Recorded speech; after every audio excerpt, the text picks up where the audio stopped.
नमस्कार दोस्तों।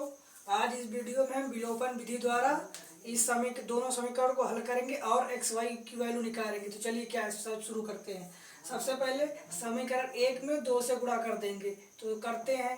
तो 3 दूनी 6, 6x हो गया, प्लस तो 3 दूनी 6, 4 दूनी 8y हो गया, बराबर 10 दूनी 20 हो गया। अब समीकरण एक दो में 3 से गुणा कर देंगे, तो 3 दूनी 6x हो जाएगा, माइनस 3 दूनी 6y हो जाएगा, बराबर 3 दूनी 6 हो जाएगा। अब इसको x से x कट गया, अब ये माइनस माइनस प्लस हो गया, तो 8 और 6 14 हो जाएगा, 14y बराबर। अब 20 में से 6 गए, यहाँ माइनस शॉर्ट कर मान लिया जाता है, तो 20 में से 6 गए, 14 बचा। अब 14 बचा तो y बराबर 14/14, तो 14 14 कट गया, y की वैल्यू 1 निकल आई। अब y की वैल्यू एक समीकरण एक में रखो चाहे 2 में रखो, तो हम समीकरण एक में रखते हैं। तो y बराबर 1 समीकरण एक में रखने पर, समीकरण एक में रख देते हैं। तो समीकरण एक में रखते, चलो चेक रखते हैं। 3x + 4, y की वैल्यू यहाँ रख दो, y की वैल्यू 1 है, बराबर 10।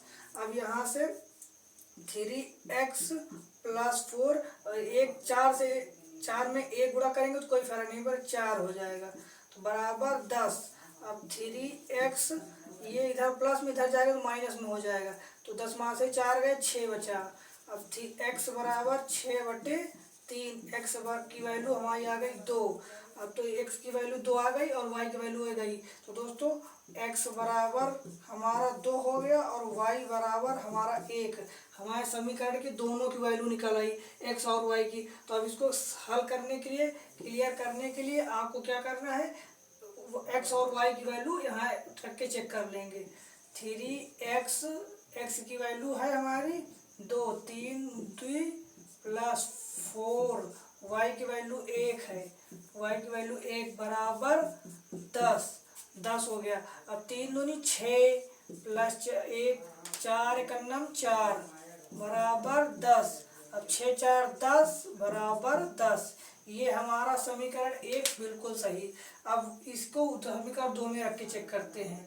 तो 2 गुणे x की वैल्यू कितनी है, 2 2 - 2, y की वैल्यू कितनी है, 1, तो y की वैल्यू है 1 तक दिया, बराबर 2।